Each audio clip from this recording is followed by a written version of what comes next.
I married a white man, and no amount of dance lessons we paid for could prepare him to sweep me off that dance floor. So in my embarrassment, I suggested we dance really close so we could appear to be in step together. It was a beautiful wedding. Black, white, different folks on the dance floor, until we got to the cliff zone. The floor cleared, except for my family and my 70-year-old white mother-in-law, who had got close to the ground and did moves that I hadn't. Years later, we have a beautiful baby boy. He's black and white. We read him stories since he was a baby, and I listened to my husband make up stories. But as a mother, I began to see a pattern.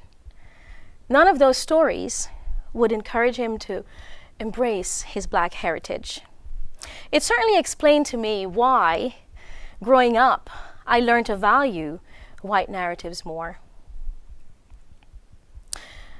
My heart sank when I placed a book with a black boy in front of my baby, and he pushed it away.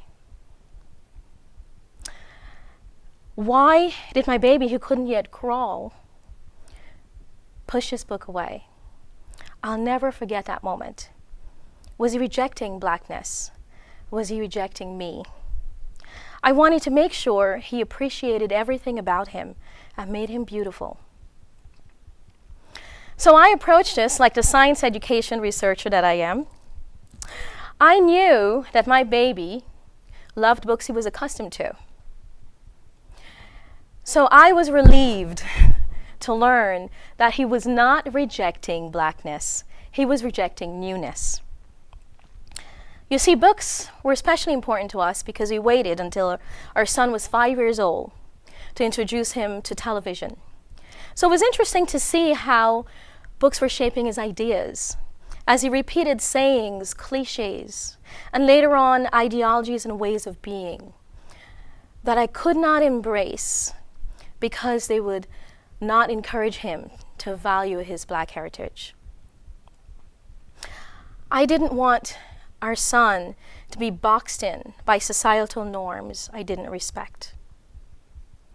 So my personal life and my research life became enmeshed as I focused my National Science Foundation project on exploring the lived experiences and narratives of blacks in the science curriculum. I wanted to understand how our children, how can I even, learn to value ourselves? How could I be equally valued as a black person with an Ivy League education, as my white husband is without an Ivy League education? As I continued to collect qualitative and quantitative data, I began to see a pattern. It took a while to see what they all had in common and what meshed my personal and research life. But first, let me illustrate with a few examples. In 2016, I had the pleasure of speaking with Ed Dwight. He's the first African American to train to be an astronaut in the United States in the 1960s. I learned that he was called a Kennedy boy.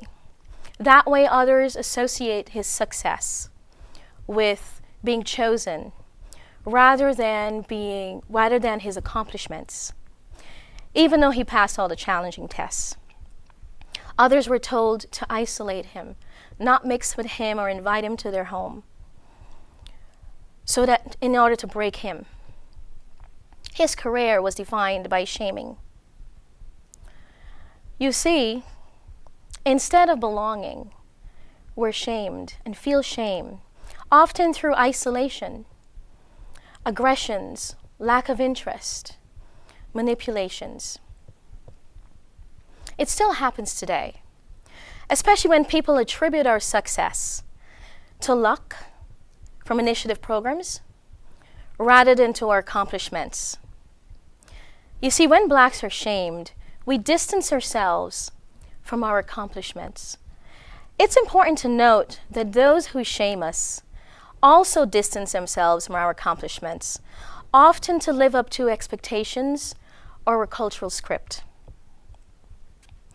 I'm embarrassed to say that we were able to witness the rippling effects of shame in our home one day.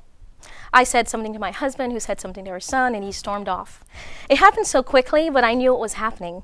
And so I had to take responsibility that I said something. You see, since we've been working on our shame experiences, we've been much happier.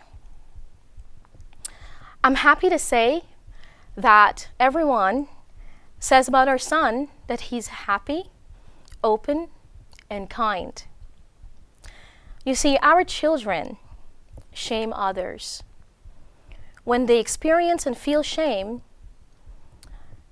and when we shame them, and when they model our shaming behaviors, when we shame others.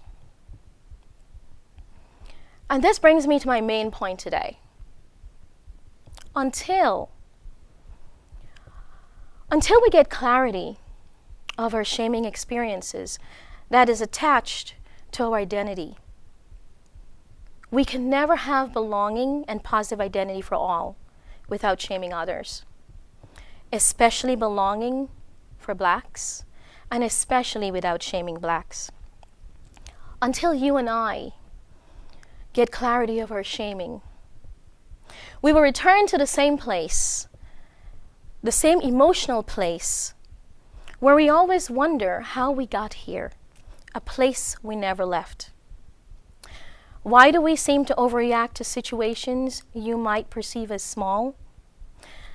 It's because you're piling on to the shame we've already been experiencing at the hands of your friends, relatives, in the workplace, at home, in the streets, on a job.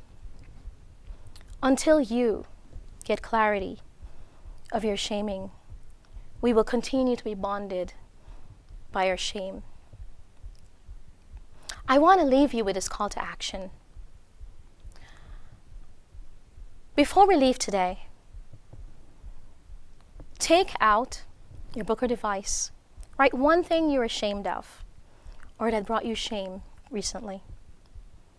If you're unsure, what did you react to in anger? And what was shaming about that? How did someone react to you in anger recently? And what did you say that was shaming? Let's break this cycle of shame so that we can all belong.